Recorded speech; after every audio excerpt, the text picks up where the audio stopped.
okay. Oh, but you're standing right here. Yeah, I thought this was somebody else. I wouldn't leave it, but I do sometimes. I have one like that. Yeah, I love it. I'm not lazy. I brought just a single pot. Yeah. No smoke plates, no stands. Feet. With this day and age, I still don't know why we have so many wires. Between monitoring headsets and this and that, and like you got cables hanging all over me.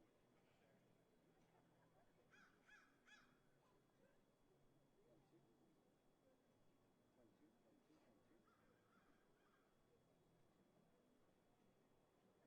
1, 2, 3, 4, 5, 6, 7, 8, 9, 10.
Check, 1, 2, hey.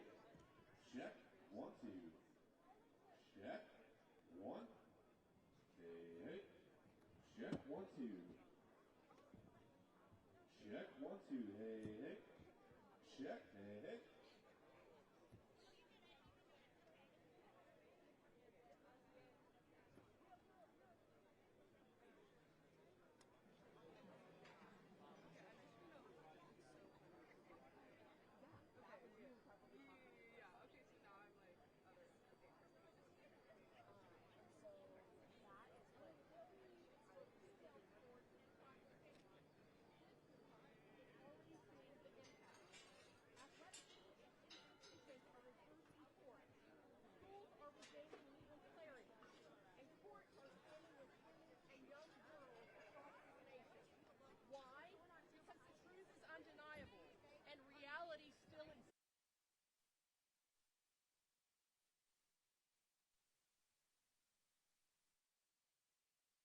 Okay, this time I really mean it. We're about to start.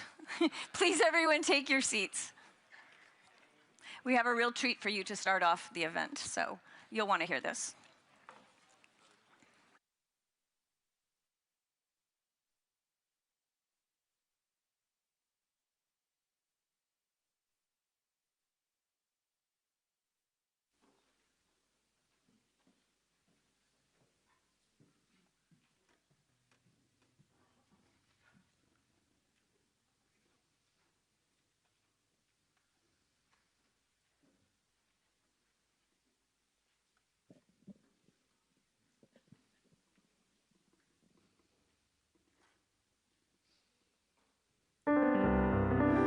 Joyful, joyful, we adore the God of glory, Lord of love.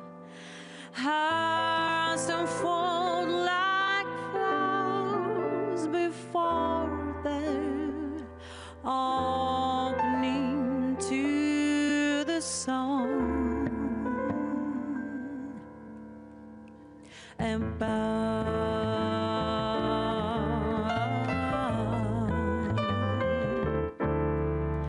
melt the clouds of sin and sadness, drive the dark of doubt away, give our immortal gladness, fill us with the light of day.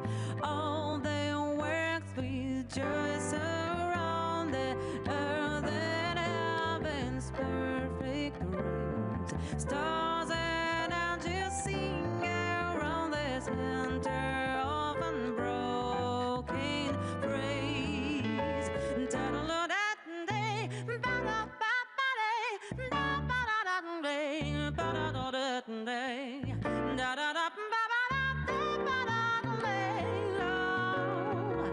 Field and forest wail and mountain flowing meadow patient sea, sing and burn and flower and fountain call us to rejoice in thee. Thou art given and forgiven, ever blessing, ever blessed, wellspring of the joy of living, ocean deep of happy rest, happy rest.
Joyful music leads us somewhat in the trio song of life.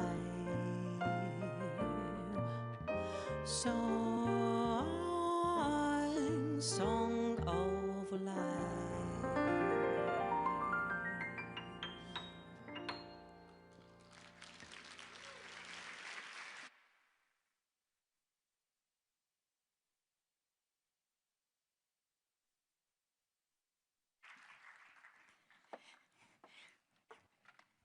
Thank you so much to Advantage Project, this Ukrainian band, which once again showed us how Ukrainians can blow our minds with their creativity. And thanks also to all of you who are joining us here for the Global Europe Forum, whether you're here with us in the European Parliament in Brussels or tuning in online as we are broadcasting this live.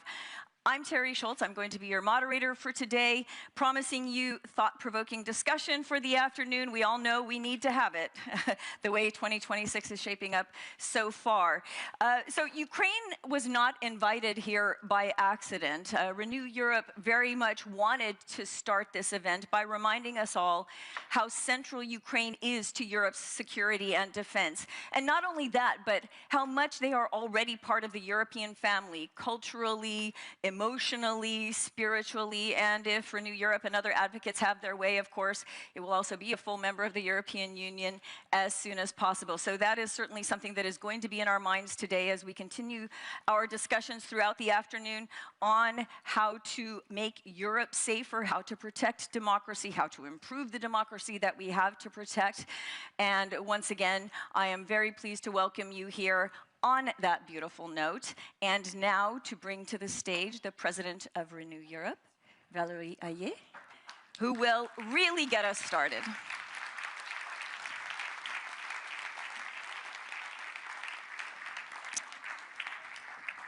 Thank you.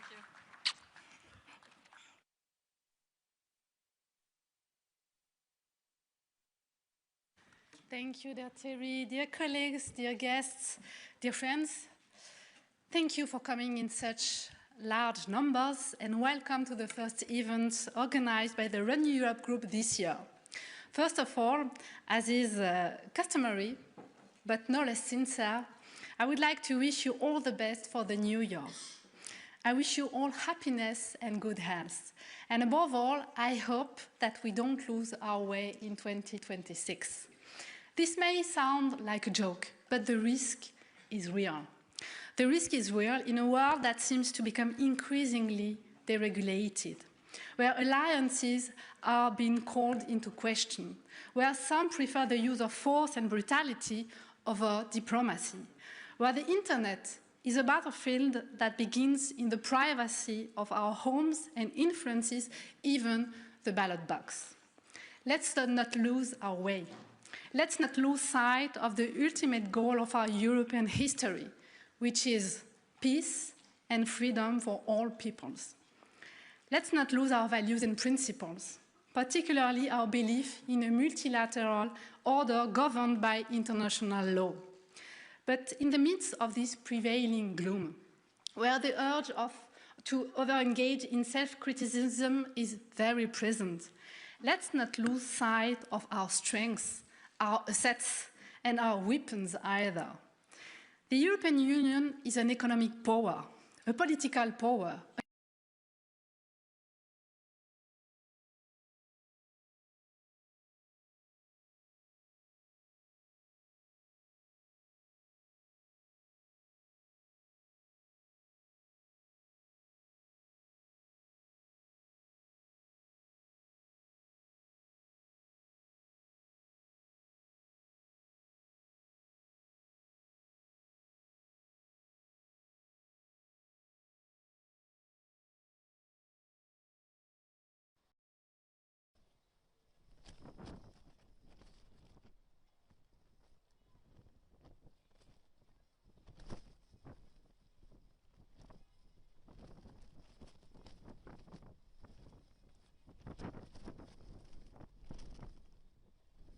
At 150 million consumers, a market on which even the United States depends.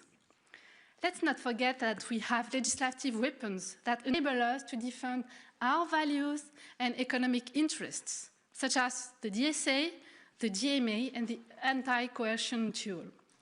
And let's not forget that tomorrow it is through our power of sanctions that we will be able to strike a harder blow against the mullahs regime and support the Iranian People's Revolution.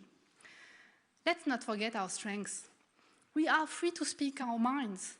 And for that reason, it is our responsibility to be the voice of the people fighting for their freedom in Ukraine, in Georgia, dear Salome, Belarus, Palestine, Israel, Venezuela, or Iran. This dual observation, on one hand, of a world that is changing and breaking free from the foundations of multilateralism, and on the other hand, of our inability to want to be powerful, could be fatal to us. But at Renew Europe, we don't believe in fatalism. On the contrary, we believe in the power of action and change. And that's why we are gathered here today to discuss the theme of freedom on the offensive. I'm counting on our discussions to turn observations into proposals.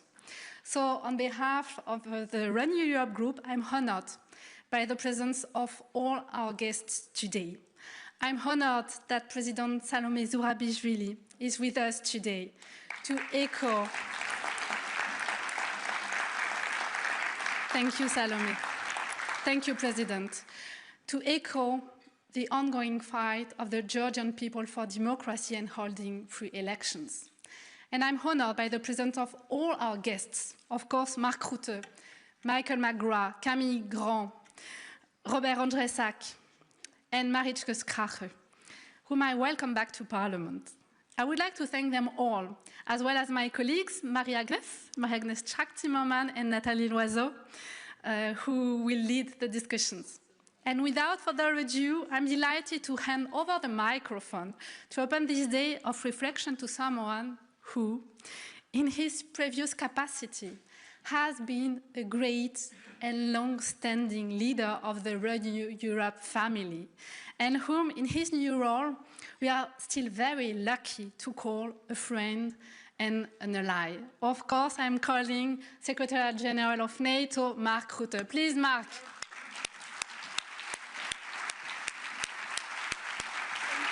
Thank you so much. I can start? Yes, sure. Thanks. Well, great to be here and to see so many people I know so well. Good to see you, madam. How are you doing? Pleasure to see you. I hope you're fine. And of course, Terry, who will lead us later in the debate. And of course, you, Madam President, dear Valerie, thank you for your very warm welcome. And let me start by saying that it is always a pleasure to be on this side of town, to be at the European Parliament. This is my first public speaking engagement this year. And it is very meaningful to have this conversation with you, with the members of Parliament. At the NATO summit in The Hague last summer, we decided to make our deterrence and defense a priority.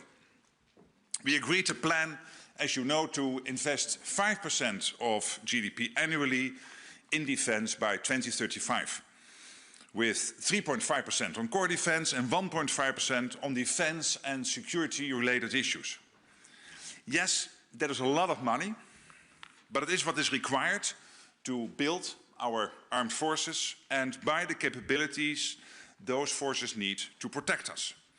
And here we are talking about battle tanks, fighter jets, ships, long-range missiles and ammunition, but also artificial intelligence, cyber defense, space capabilities, and of course, much more. In The Hague, we also agreed to speed up defense production and innovation. And this is, of course, about re-energizing our industries across Europe and North America, so that they step up supply. There are certainly business opportunities for our industries. But it is more than that. There are real benefits for all of us. Because when supply goes up, the result is more security, more economic growth, and also many more jobs. The defense dividend is real. I know, and you all know, that getting to this famous 5% and accelerating production requires hard work and tough decisions from all of us, all our nations and all your constituents. But we need to do it. And we need to do it basically for two reasons. One, because the security situation demands it. We need to be honest. The dangers we face are real, and the dangers we face are lasting. Russia remains our most significant threat. Putin's war machine is churning out military equipment around the clock. And Moscow is testing us through cyber attacks, sabotage, and more. And there's no reason to believe Russia's pattern of aggressive and reckless actions will change anytime soon. On the contrary, Russia is seeking long-term confrontation. And it is not alone. Russia is working with China, with Iran, and North Korea. And these countries fuel Moscow's war against Ukraine. And together, they are attempting to undermine our stability and security. At the same time, the threat from terrorism persists and instability remains rampant in NATO's southern neighborhood. The second reason why we need to deliver on the 5% is that the time when we conveniently let the United States carry the burden for our security is over. The US is absolutely committed to NATO, but this commitment comes with a clear and long-standing expectation that Europe and Canada take more responsibility for their own security. And I believe that is only fair. So 5% must be the direction of travel. There's basically no time to waste. Ensuring allies step up and speed up efforts on defense will remain my and NATO's absolute priority as we prepare for the next summit, which will take place in Ankara in Turkey in July. Then Ukraine, which clearly is still a huge priority. Because, as we all know, our security is inextricably linked to Ukraine's security. Just last week, I was at the Coalition of the Willing meeting in Paris, where leaders discussed how we can support and secure the future for Ukraine. It was a constructive meeting, where we had concrete discussions on robust security guarantees for Ukraine, and where Europe and the US affirmed their readiness to provide such guarantees to secure Ukraine after a peace deal with Russia. Meanwhile, NATO continues to support Ukraine every day, and we do that in various ways, including through the Pearl Initiative, which supplies vital US equipment, including air defense, which is particularly vital these days, for Ukraine to protect its people and hold the front line, paid for by allies. Regardless of when this war ends, our support to Ukraine will continue to be important to ensure a lasting peace. After all, the Ukrainian armed forces will remain the first line of defense. Supporting Ukraine and keeping our own people safe is not a job that NATO does alone. It is a team effort, and the European Union is an essential player. The partnership between NATO and the EU is growing stronger every day, and that is exactly what we need. Because when we combine our strength of NATO and the EU, we can more effectively tackle the many challenges we face. And as you know, 23 nations, members of the EU, are also allies in NATO. And working together, we keep Ukraine strong today and able to defend itself against any aggression in the future. And working together, we can produce more defense capabilities, and we can produce them faster. We can innovate better and outsmart our competitors. Now is not the time to go it alone. And it's not the time to create barriers between us that would increase costs, complicate production and hamper innovation. Instead, we need to leverage our respective strengths even more. NATO is strong at standard setting and capability targets that are informed by our defense plans. NATO has a strong command and control force structure. And the European Union has all the tools of the internal market at its disposal. And of course the convening power to bring together the member states in the EU, so to make sure that the money is there to invest in defense. So we complement each other. And yes, it is undeniable that Russia, China, North Korea and Iran are aligning more and more. And they are challenging us. But they are only starting to understand what partnership really means. We are miles ahead. We can build on decades of friendship between our organizations and between our nations on both sides of the Atlantic. And we can build on the growing partnerships with countries around the world. And that is an incredible advantage. Let's ensure we retain it. I'll certainly play my part, and I count on you, and I know I can, to play yours. So thank you very much, and I look forward to our discussions. Thank you so much.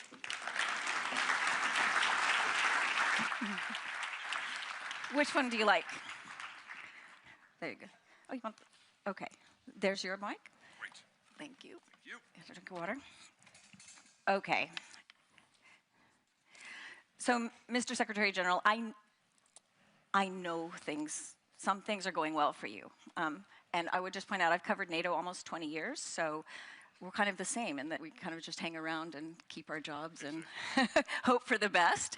But you know I have to ask this. You mentioned don't go it alone, don't create fractures where none are needed. We cannot avoid the question, the problem that has been created with President Trump's claims on Greenland. The Greenlandic government yesterday stated again they want their security to be determined by NATO, to be inside NATO. So this is going to be on your plate, even if you wish it weren't. And you said yesterday that it is not a crisis. So I would like to know what word you would use to describe what's happening now and how you can possibly explain that security inside the alliance is enhanced in any way by the US claims that they need to own Greenland, not just maybe boost their presence, but actually own the island. Can you just unpack that for us? It's really what's on everybody's minds here. Well, let me start by saying that it was Donald Trump, the American president, who already, when he was Trump 45, so his previous presidency between 2016 and 2020, was making us aware collectively of the need to protect the high north in the Arctic. As you know, we have 8 high north countries in the Arctic. 1 is Russia, outside NATO, and 7 are inside NATO. That's Canada and the US. And then in Europe, it is Denmark through Greenland, and Iceland, Finland, Norway, and Sweden. These 7 countries are basically bordering on the Arctic. And it was President Trump in his first term, as I said, who basically alerted us to the fact that sea lanes are opening up, that Russia and China are more active, and that we have to do more there together. We had a very good discussion in NATO. It was around summer. We are now taking next steps to build on that, because we all agree in NATO, we all agree that when it comes to the protection of the Arctic, we have to work together. And that's exactly what we are doing. Then, of course, I'm never commenting when there are discussions between allies. That's not up for me to comment on, but I can assure you that there is complete agreement that when it comes to the assessment of the urgency of the security situation, not only in the Baltic Sea, not only on the eastern flank, but also in the Arctic and in the southern neighborhood, obviously also. But now, concentrating on the Arctic, we all work together. Okay, but I really asked about Greenland specifically. Is there any single ally who would support the US forcibly taking Greenland? Again, what we are discussing here is to make sure that the Arctic is safe, that we have 7 countries working together, including the United States. So we came together in NATO, in the North Atlantic Council. As you know, we work together as the ambassadors, and sometimes it is in the formation of foreign ministers or defense ministers, or the leaders when it is a summit. We call that the North Atlantic Council, a bit like you have the European Council in Europe.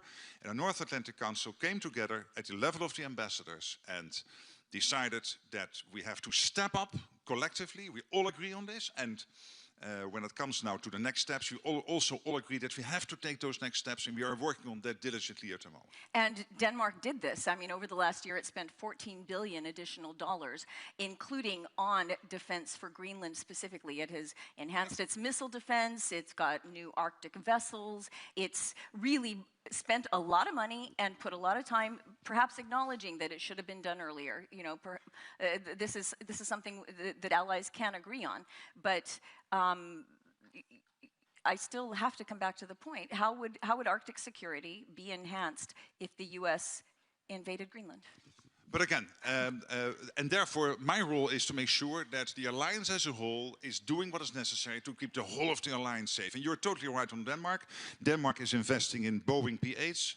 Denmark is investing in long-range surveillance drones. Planes for those non-NATO people? Yeah, they are also investing in more F-35s, and they are investing in air-to-air refueling. And all these capabilities you need, not only to keep Denmark safe, to keep NATO as a whole safe, but also to make sure that when it comes to the Arctic region, and for them, of course, a special priority when it comes to Greenland, to stay as safe as possible. But again, I never comment when there are discussions between allies. You know, exactly. My best. So we agree. But I can tell you that when we talk about the security of the Arctic region, there is no disagreement within the alliance when it comes to that issue. And that is not only pertaining to the 7 who border on the Arctic, that's also true for other allies who are very much involved here. You have seen comments from the Brits and from the Germans who all want to help here to make sure that the Arctic region, that is US, Canada and Europe, stay safe. Well, I was just going to follow up. If you wanted to make any announcement that there's going to be something like an Arctic Sentry mission, it would be a good place to do it. You know, you had Baltic Sentry, Eastern Sentry when the need was acute. I mean, do you expect Arctic Sentry or Greenland Sentry to be stood up? What I expect over the coming weeks is discussions how we will take the next step, and the next step has to be about, given the fact that we come to the same analysis, all NATO allies, and had a very good discussion on this around summer. We had a first debate again, it was now, I think last week in the North Atlantic Council on what the next step should be. And we are now working on that with all allies involved, particularly of course the 7 who are bordering on the Arctic. I'm not allowed to take all the questions for myself because I would, but I do have to open to discussion, and hopefully some of them will follow up on some of this. And when I call on you, please stand up, and because I don't know where everyone is sitting that is going to get a question. First MEP is Dan Barna. There you go, Dan. Thank you. Thank you. And we have the Secretary General until 4 o'clock. He's given us some extra time, so let's do our best. Thank you. Thank you, Mark. Thank you. Nice to see you here.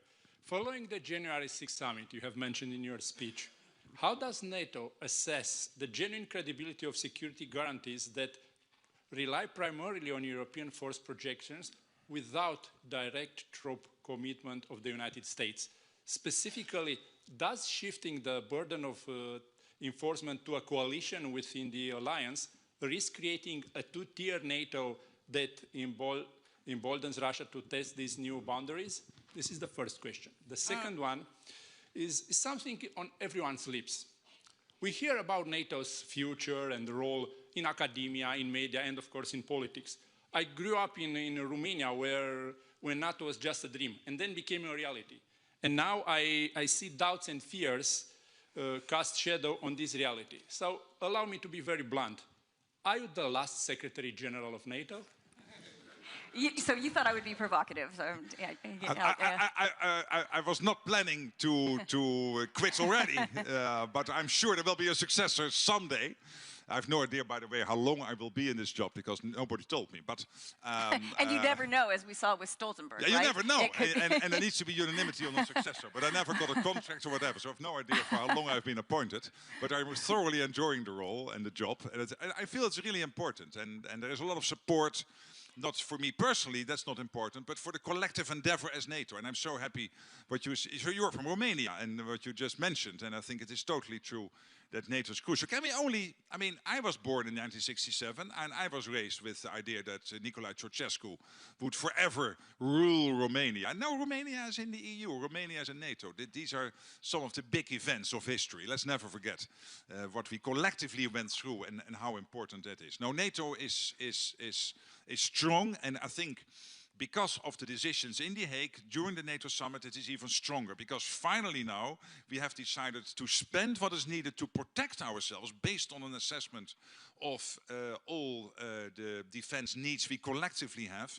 And by doing that, we are also equalizing our spending with the United States, which was since Eisenhower debate, the fact that the US was spending so much more than the Europeans and the Canadians, and now we are equalizing. I think that's great news. On your first question, it is a little bit different. When you look at the meeting in Paris last week, what came out of that meeting is a three-level approach when it comes to security guarantees for Ukraine. Level one is the Ukrainian armed forces. They will be, of course, the first line of defense, as in every country, defending themselves. The second element of security guarantees will be what is called the coalition of the willing, being brought together by Keir Starmer and President Macron of France, Emmanuel Macron, many countries working together, providing security guarantees for Ukraine, including training the Ukrainian armed forces and whatever is necessary to make sure that Ukraine can defend itself. But there is a third element, and the third element is the United States. The United States is now completely involved. And that involvement of the United States in securing the security guarantees is really extremely important. So that means that you now have a package in place, which is almost done. We have to nail the final details.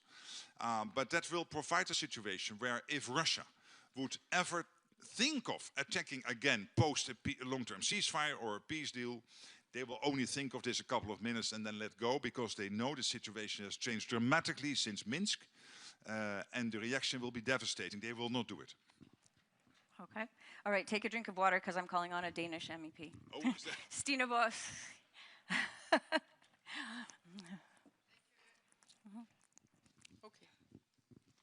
Thank you very much, and thank you for being here with us today. And allow me to address you as the guy who's looking after all of us. And I just want you to notice, and I'm sure you have noticed it because it's been all over the place, that the people of Greenland, it's 56,000 people, are scared stiff. They're stressed, and they're more than just worried. You have put now also out there all the truths about Denmark has invested. We are all parts of NATO. We are all talking together. And yet, we have already an agreement. It's from 1951, you know that as well, between Denmark, the Kingdom of Denmark, and the US, allowing the US to deploy all the military forces they want. They had more than 1,000. Now they have 200. There are not one single Chinese or Russian ship around Greenland. Let that be stated as a fact. And there are, of course, also now conversations going on to try and make this go in a direction where we as allies, and I and my country and all the people in Greenland strongly believe that we are allies and that you are there to protect us. But please give us an indication of what can this alliance do if two parts two countries within the alliance cannot agree. Thank you. Yes, but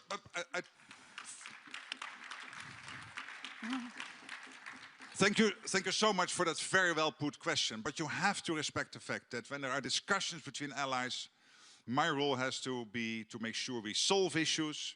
And when it comes to the protection of the High North, that is my role. I can never comment on that. That's impossible in public. And what I'm doing, and with the US and Canada and all our allies in Europe, is to make sure that we not only concentrate about Greenland. This is an issue about the High North. This is an issue about the Arctic territory. Let's not be naive. Even if there are not that many ships sailing at the moment, we know that with the sea lanes opening up in the High North and the Arctic, and this is not only true for Greenland, this is true for the whole Arctic area. It's not only Russia active there, it is increasingly also China being active there. So when it comes to the Arctic region, we have to work together as an alliance, and that's exactly what we are doing, and we are now putting more details to the next step to make sure that we indeed can do that as a collective alliance. You can be sure of that. But is it, sir, is it unthinkable, as unimaginable, the words we used to use, that one ally could take up arms against another inside NATO? Again, my role as Secretary General, I'm very clear. I never ever comment when there are discussions within the alliance. We have discussions between Greece and Turkey. We have had discussions between other allies. What you then will see all my predecessors do, and myself, is never comment on that in public. You work behind the scenes, and when it comes to the issue at stake here, and I believe there is a bigger issue at stake here, and that is the defense of the High North, the defense of the Arctic area, there you can be sure that we do everything to protect the whole of the alliance. That's my role, to keep 1 billion people safe. And that is not only the eastern flank and the US and the southern flank, that is also the Arctic area. You might want to take another drink, because I'm calling on Andrew. Andrew Gray from Reuters, please. Stand up. He's way in the back. He's back there. You know him. There he is. Thank you, Andrew Gray from Reuters, Secretary General. I will keep this one short. I'm not asking you to comment on specific discussions, as you've already made clear that you won't do that.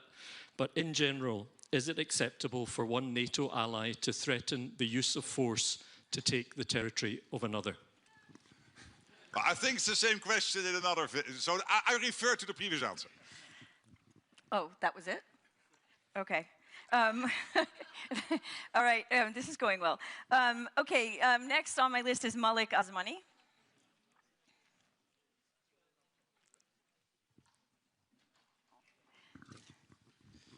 Yes, well, dear Mark, it's quite strange, of course, to put also questions, because we have, of course, also some... You're party colleagues, so... yeah, party colleagues. I planted this question. No, I didn't. Yeah. Well, fair enough, then. I planted Andrew. When you hear the question, Mark, it could be that people are thinking it, because I want to touch on another subject, and that is the situation in Iran. I would like to ask you about this shocking situation. Of course, what we see with peaceful protesters are facing violent crackdowns, people are dying, and the only thing what they want is freedom.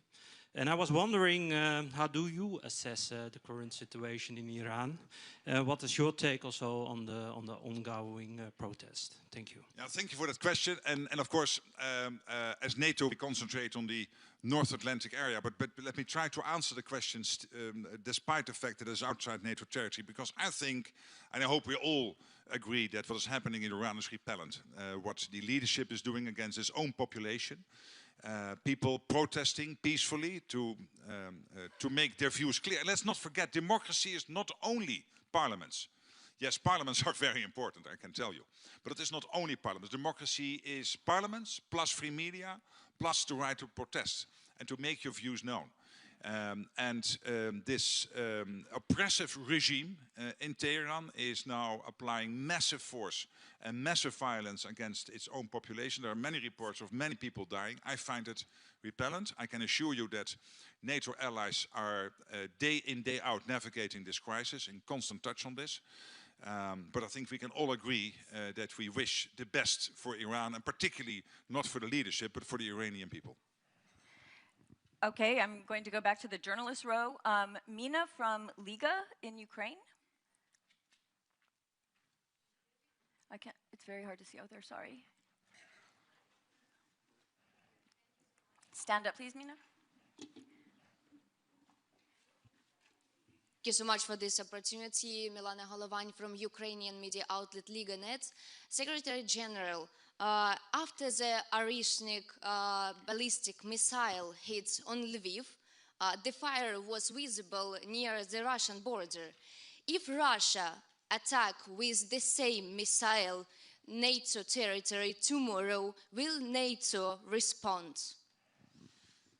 Yes, but we also respond now, because this is already terrible. These Oreshnik missiles are weapons of death and mass and destruction. And we have seen this now when they were used on Lviv the other day. And I find this terrible. We have seen last night again, hundreds of drones and tens of missiles hitting Ukraine. And particularly now hitting the civilian infrastructure, innocent civilians. This has nothing to do with the combat on the front line. This is just...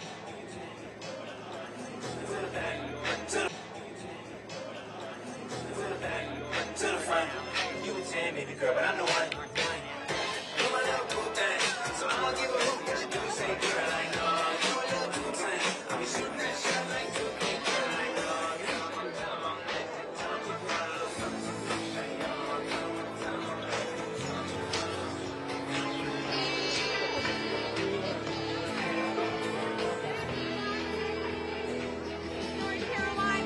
woohoo!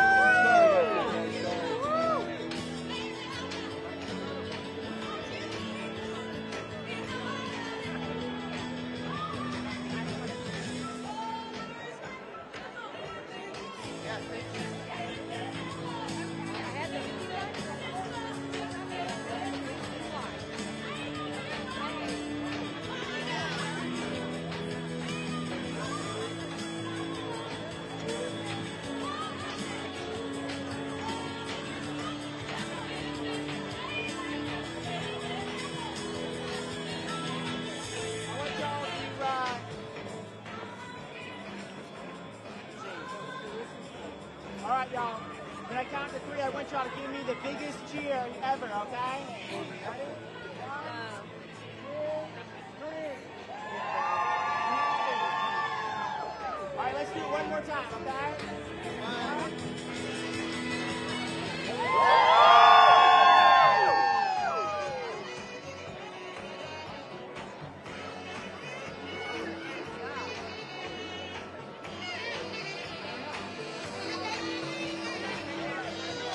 A very sensitive discussion about territory. And a sensitive discussion about territory is something only the Ukrainian people can decide. That's not for me to decide. But for the Ukrainian president and the Ukrainian leadership to be able to strike a deal one day with the Russians, hopefully. If the Russians come to the table and are willing to play ball, which they are not at the moment. Their reaction to the meeting in Paris was this Oreshnik missile, you could argue.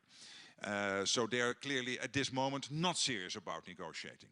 But we have to make sure the moment that these talks start, that the Ukrainian leadership has the guarantee that the security guarantees are in place so that the Russians will never try to attack again.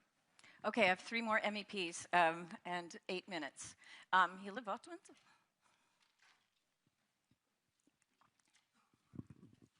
I don't usually like your short answers when but this time it's working out. Well, thank you very much, and good to see you here, Mark, Secretary General. Goed u te zien hier. Ik moet u wel zeggen, ik vond... It's great to see you here. I must say that as a Dutch leader, you did dare to say more. Questions here, because that's the role also of the Parliament. We in this Parliament are very worried by some declarations. About some declarations of the US President. I cannot repeat them here, but we're very worried. The European citizens ask us really, take care of our security. Stina told you, you're the man we rely on for our security. But I think we should rely more on European security, on European countries who work together. Because you say, invest 5%. But if countries will do that at the same way they're doing, I don't think it will help a lot. So my question is very open and clear. how do you work towards a European pillar in NATO? How can we do that? Because European citizens ask us that. Be strategic autonomous. And personally, and my colleagues know that, I even go a step further. I really want a European army. And that's also what the citizens want in the future. But help us to create that European pillar. And what can we do in this parliament to help you to create that in NATO? Thank you very much, Mark. Thank you.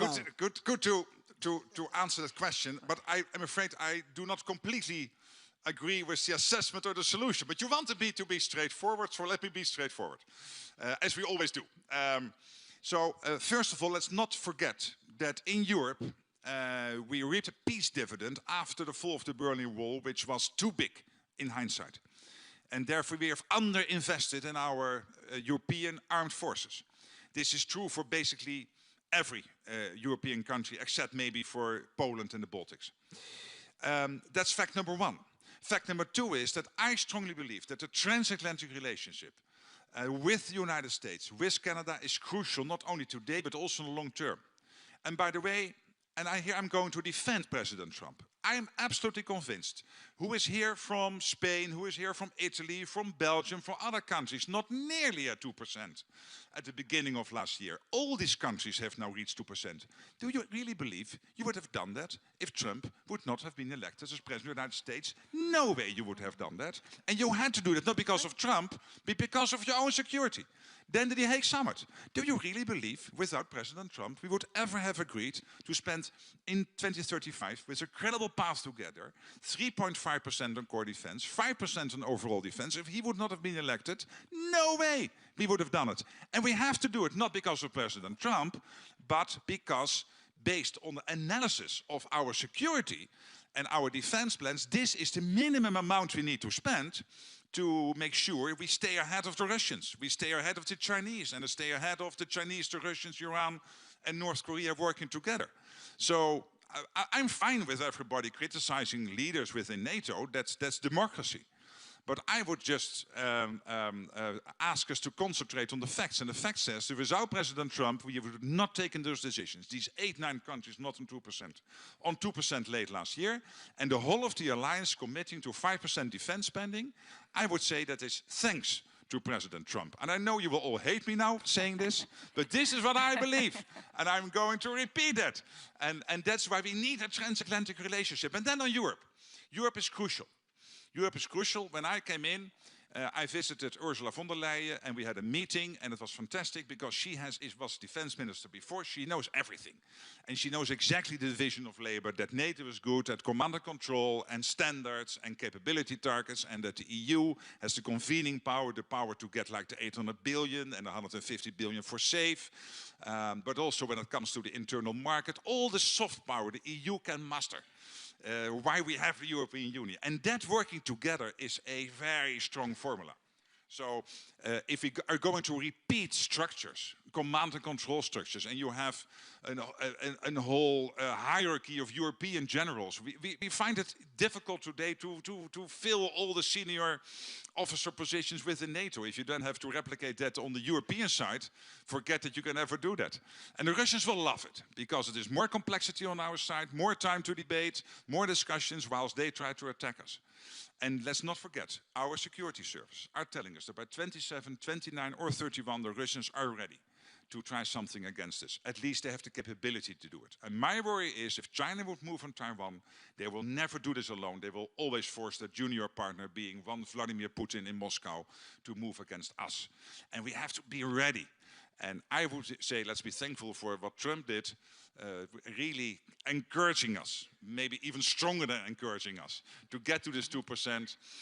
For Belgium, 4 billion more than what you guys spent at the beginning of the year, thanks to Theo Franke and Bart de Wever and the coalition in the ruling Belgium at the moment. This is great news. Okay, I've got two more. Marie-Agnes Strack-Zimmerman and Nathalie Loiseau is going to ask as well. Sorry. Sorry.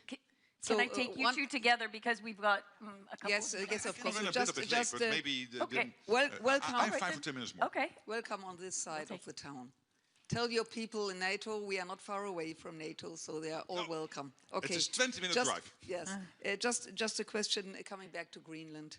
In September, there was a NATO exercise, Arctic Light, and we were observer with some colleagues. We traveled to Greenland, but without the US. Why? Because we are, I hope so, still partners. Hey, but here, of course, the Danish question was interesting, referring back to the 1951 treaty between Denmark and the United States. I think you said over 1,000. I believe the US had at one point thousands of Americans present in Greenland. At the moment, it's 150 on a rotational basis. And Denmark is completely relaxed about the fact that the US might in the future have much more presence in Greenland than they have at the moment. Which begs the question of why Trump is making these threats. And that is why I tell you that it is so good that as an alliance, we not only concentrate on Greenland, we concentrate on the whole of the High North. Because this is not only Greenland, this is also Iceland, this is Finland, this is Norway, this is Sweden, this is Canada, this is the United States. It is making sure that the whole of the Arctic area is safe. And we always look at the map, of course, the Mercator map as we have it since 1600, as we see it. But when you look at it from above, you can see the threats which might emerge if these sea lanes open up in the coming years. Okay, she's not happy with that. Well, but we're running out of time. Not leave this room if you're not happy. That's the deal. Oh.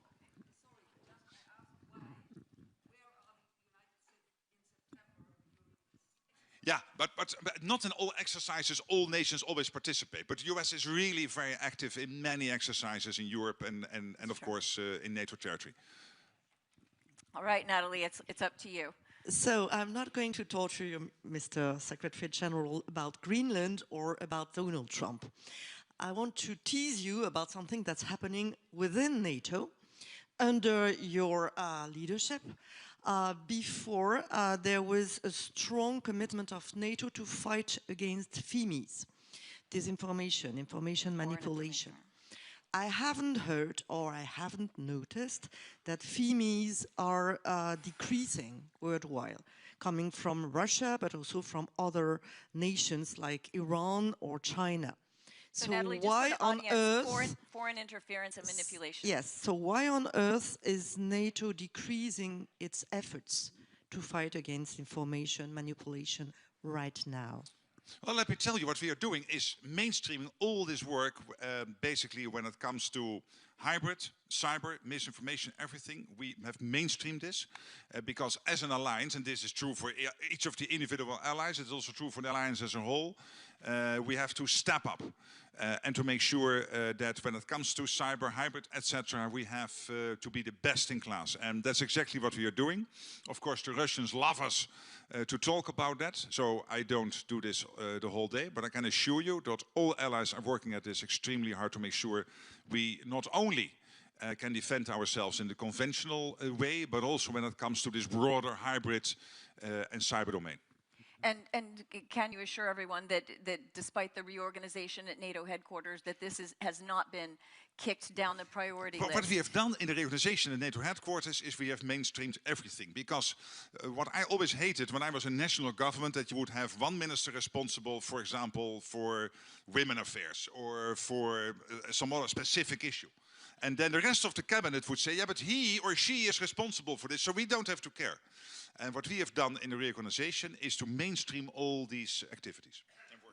Because the cognitive domain is definitely a warfare domain these days, isn't it? Everything it is all interlinked, so yeah. you cannot separate the one from the other. All right, well, this is, I'm getting the signal that I have to wrap up.